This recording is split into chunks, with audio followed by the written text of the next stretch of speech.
Assalamualaikum warahmatullahi wabarakatuh. Selamat siang, salam sejahtera untuk kita semua. Bertemu kembali kita di kelas 11 ya. Sekarang sudah naik, yang kemarin kelas 10, sekarang teman-teman sudah naik di kelas 11 ya. Bertemu lagi di Mapel Ekonomi ya, dengan saya Gus Salim.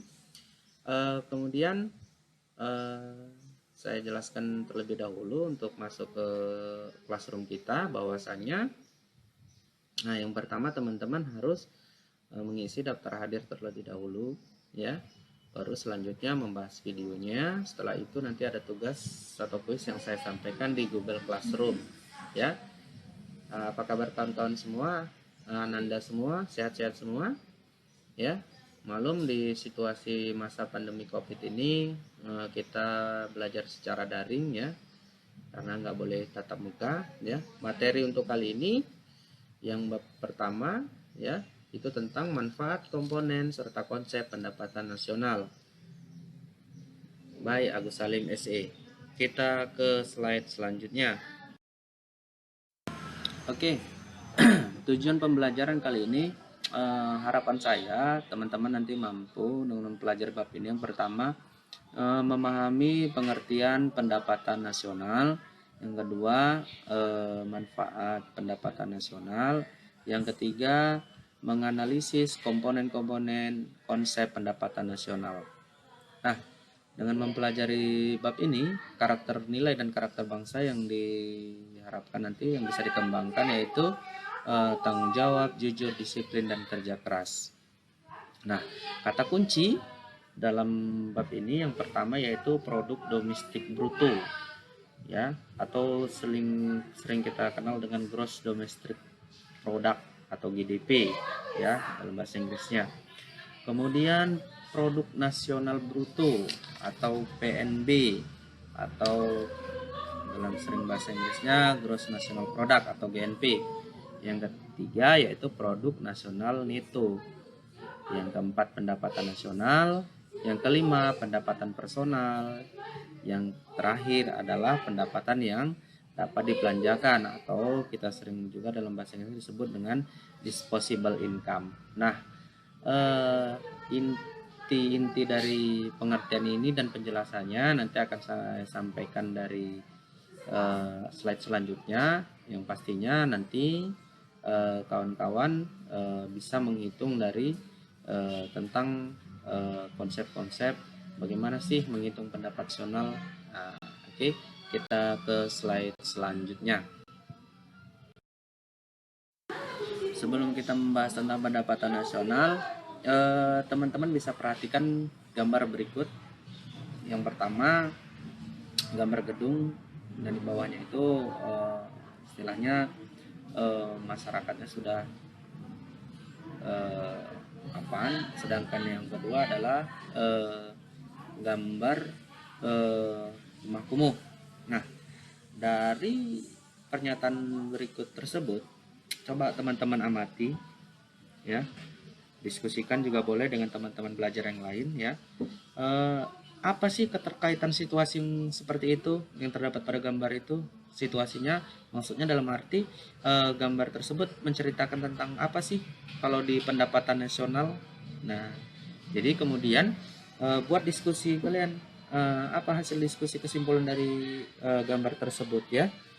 Oke. Nanti di gambar ini akan masuk juga di tugas kelas ya. Jadi teman-teman bisa melihat apa sih yang digambar itu, intisarinya menceritakan tentang apa, bagaimana pendapatan nasional di kedua negara tersebut. Misalkan yang satu udah pembangunannya, gambar yang satu pembangunannya sudah modern, sedangkan ini masih belum modern. Apa sih yang tingkat pendapatan apa sih yang dihasilkan dari masyarakat tersebut? Nah, coba teman-teman diskusikan. Oke, kita ke slide selanjutnya. Oke. A. Pengertian pendapatan nasional. Ya. Pendapatan nasional dapat menggambarkan tentang tingkat produksi barang dan jasa yang dihasilkan oleh suatu negara dalam waktu 1 tahun tertentu. Salah satu tolak ukur keberhasilan perekonomian suatu negara dapat diukur dari pendapatan nasionalnya. Nah, jadi bisa diartikan bahwasanya pengertian pendapatan nasional sebagai pendapatan yang diterima dari masyarakat suatu negara selama 1 tahun, atau dapat diartikan juga sebagai total produksi barang dan jasa yang dihasilkan masyarakat suatu negara selama 1 tahun, dan dapat diukur dengan satuan moneter. Dalam hal ini satuan moneternya dapat dihitung dengan uang. Oke, kita ke slide selanjutnya. Oke, bagian B sekarang manfaat pendapatan nasional. Untuk mengetahui perkembangan atau pertumbuhan perekonomian suatu negara, indikator yang dapat digunakan diantaranya adalah dengan melihat pendapatan nasional negara tersebut. Semakin banyak masyarakat menghasilkan barang dan jasa, maka akan semakin meningkat pula pendapatan nasionalnya. Nah, manfaat perhitungan pendapatan nasional diantaranya yang pertama yaitu mengetahui struktur perekonomian. Maksudnya apa? Dengan menghitung pendapatan nasional, maka dapat diketahui struktur perekonomian suatu negara, apakah termasuk negara industri kah, pertanian, atau jasa, serta diketahui kontribusi dari masing-masing sektor tersebut. Jadi secara umum sektor perekonomian suatu negara dapat dibagi menjadi 3, yaitu pertanian, industri, dan jasa. Yang kedua, manfaat dari perhitungan pendapatan nasional dapat membandingkan kemajuan perekonomian. Ya, jadi hasil penghitungan pendapatan nasional dapat dijadikan bahan untuk membandingkan kemajuan perekonomian dari tahun ke tahun, apakah terjadi kenaikan, surplus, ataupun penurunan. Ya. Yang ketiga, membandingkan perekonomian antar negara.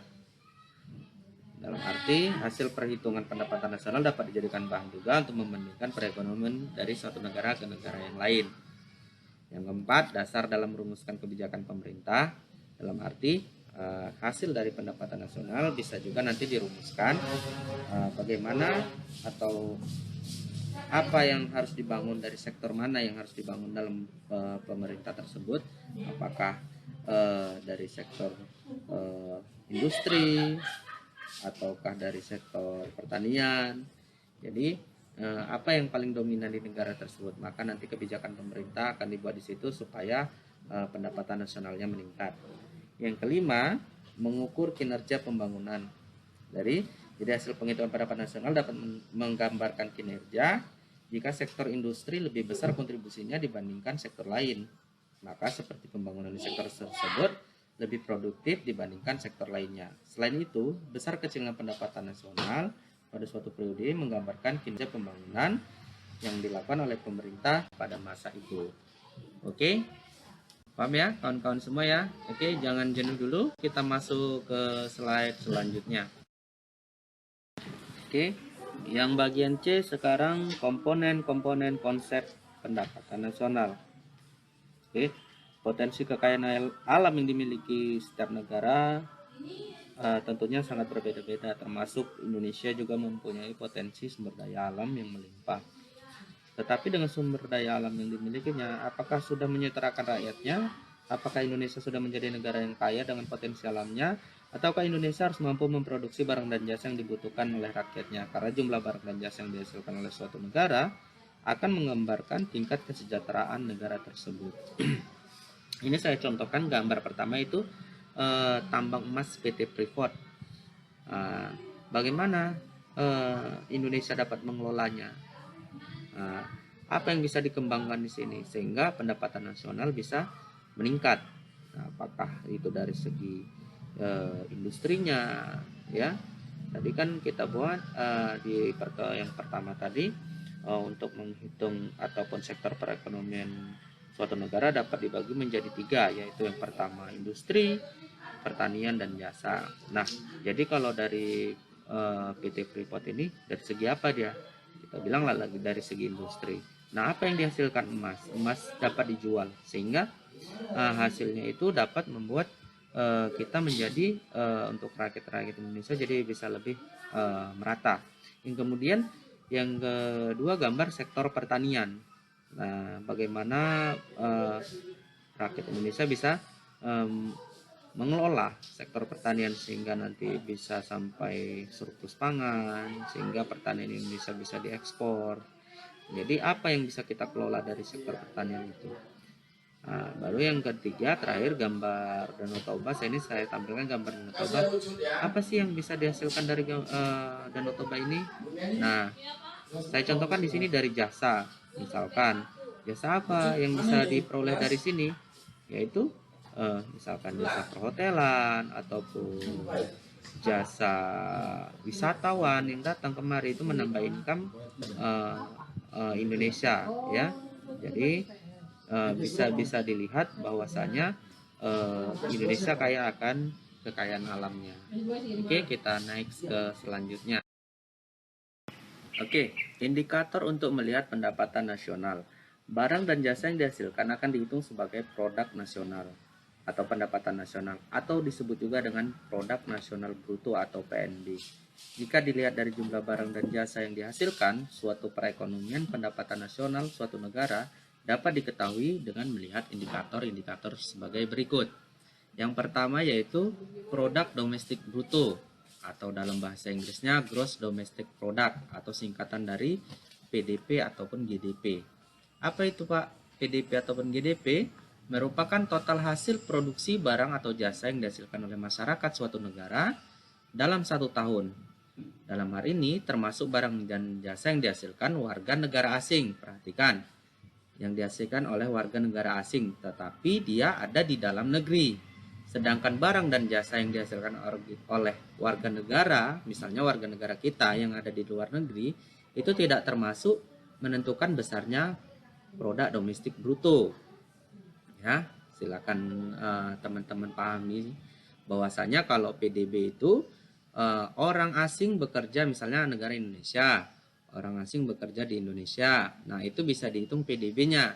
Tapi kalau misalkan orang Indonesia menjadi TKI, kan bekerja di luar negeri, nah itu tidak bisa dimasukkan dalam produk domestik bruto. Tapi nanti ada lagi namanya bukan produk domestik bruto, tapi ada lagi nanti namanya produk nasional bruto. Nanti di slide selanjutnya akan saya jelaskan. Nah, konsep PDB ini dikenal untuk tingkat nasional. Perhatikan, konsep PDB dikenal ini, produk domestik bruto ini dikenal untuk tingkat nasional. Sedangkan untuk tingkat regional dikenal dengan istilah produk domestik regional bruto atau PDRB. Sebagai contoh, PDRB adalah penghasilan domestik bruto regional di setiap daerah provinsi itu berbeda-beda. Makanya kita lihat kebanyakan misalnya Sumatera Utara. Lebih maju ke Sumatera Utara dengan Jakarta ataupun Surabaya, bisa kita lihat dari produk domestik brutonya. Kalau kita lihat, Jakarta lebih permanen, berarti produk domestik brutonya lebih tinggi dibandingkan dari Sumatera Utara. Begitu juga contoh kita ke Bengkulu misalkan. Bengkulu lebih rendah dari Sumatera Utara, maka produk domestik brutonya lebih tinggi Sumatera Utara. Oke anak-anakku, kita ke slide selanjutnya. Oke, yang kedua yaitu produk nasional bruto atau dalam bahasa Inggrisnya kita sebut gross national product atau PNB ataupun GNP. Apa itu Pak?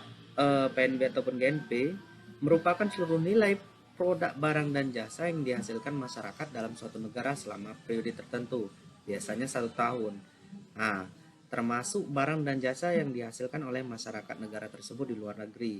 Kalau tadi kita cerita tentang produk domestik bruto, sekarang kita produk nasional bruto. Kalau produk, apa bedanya Pak? Kalau produk domestik bruto yang masyarakat Indonesia yang bekerja di luar negeri itu tidak dihitung PDB atau produk domestik bruto.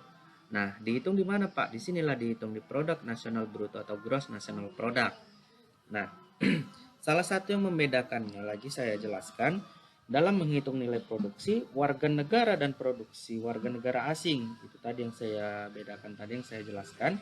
Kemudian pendapatan faktor-faktor produksi di luar negeri yang ada di dalam suatu perekonomian dinotasikan atau kita sebut disamakan dengan faktor produksi luar negeri ataupun FPLN, ya, faktor produksi luar negeri. Sedangkan faktor produksi yang di dalam negeri dinotasikan sebagai FPDN. Jadi secara matematis produk nasional bruto dapat dirumuskan sebagai berikut.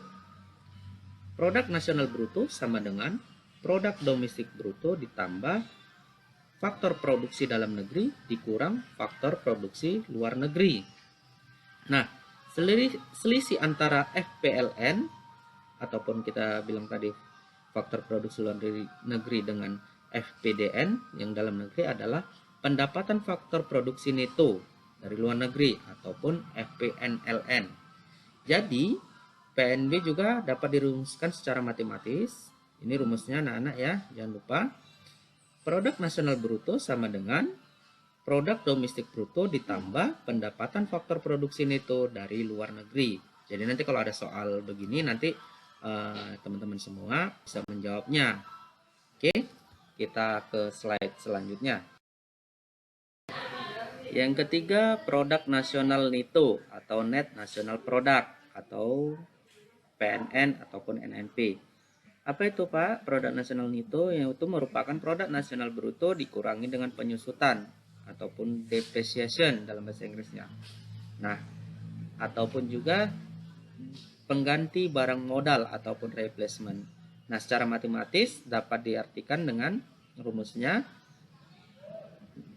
net national product ataupun NNP sama dengan produk nasional bruto dikurang depreciation atau dikurang lagi replacement.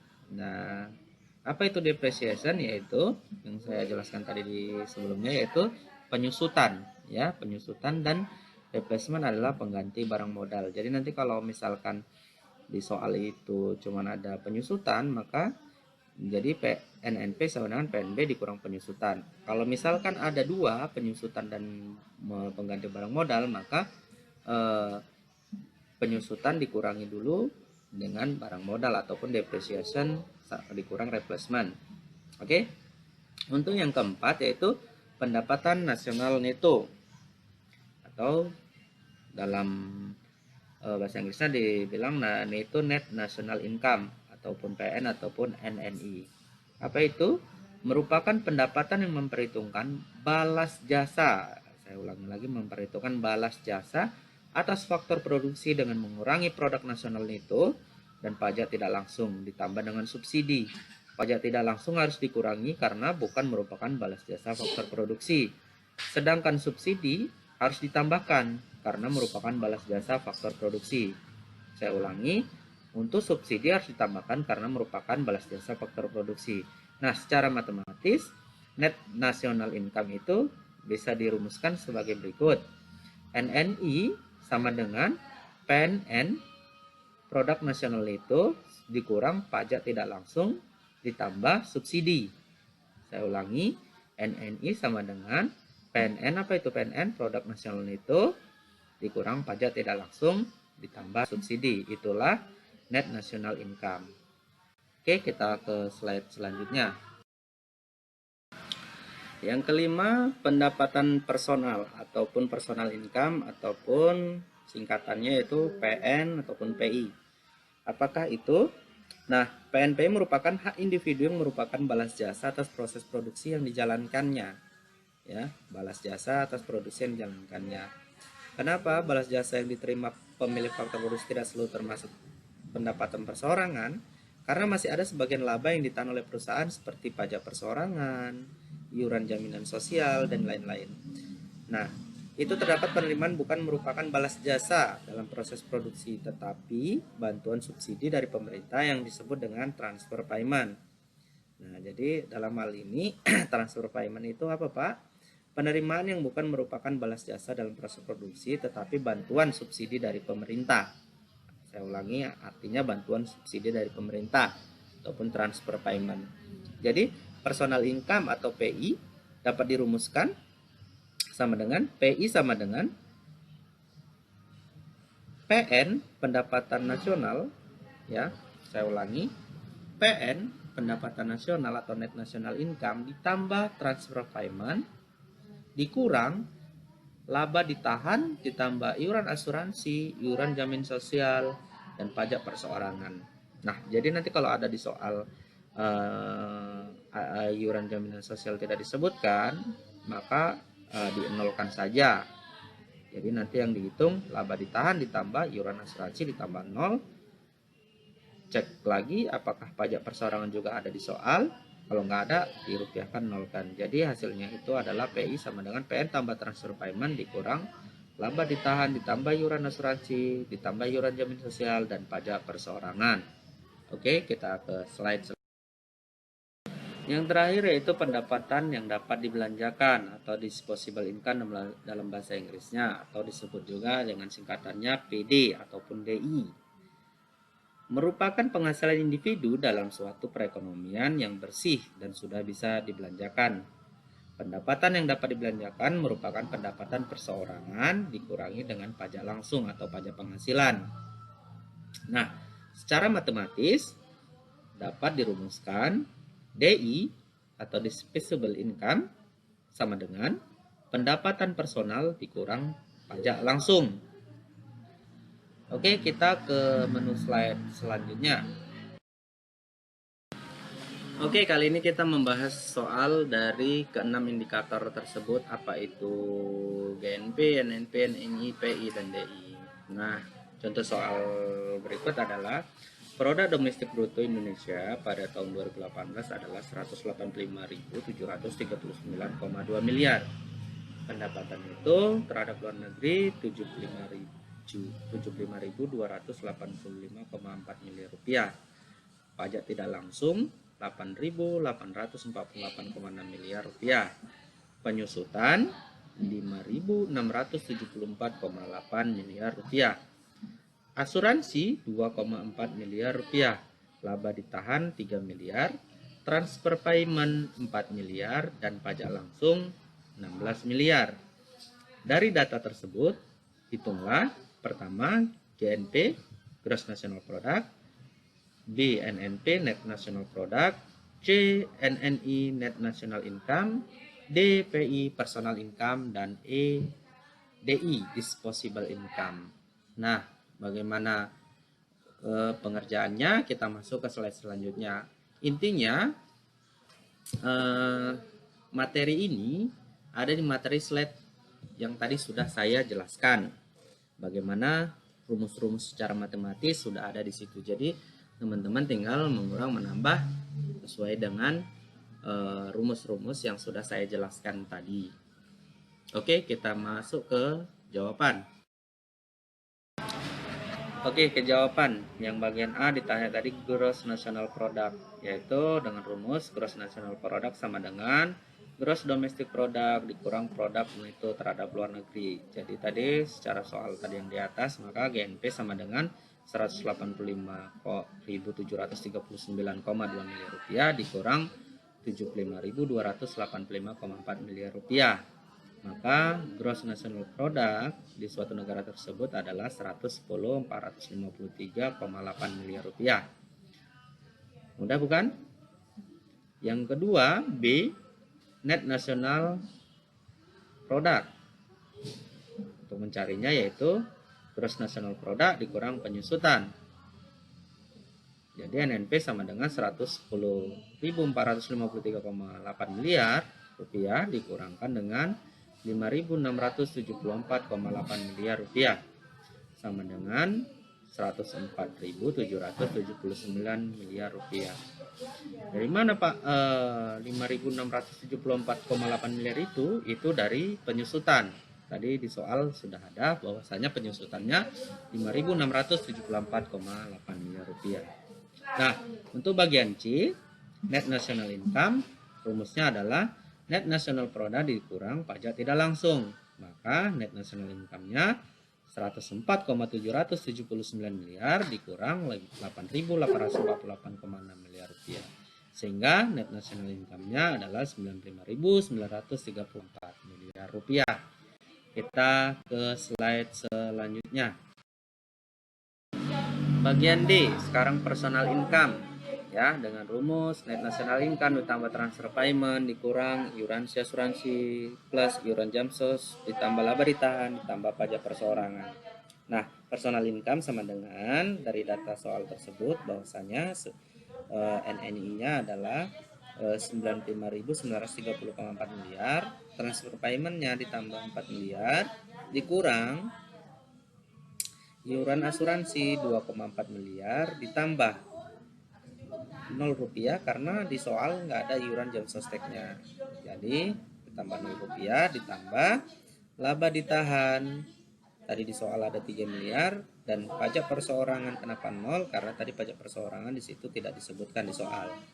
Jadi sama dengan 95.934,4 miliar dikurang 5,4 miliar. Maka personal income-nya di suatu negara tersebut adalah 95.929 miliar.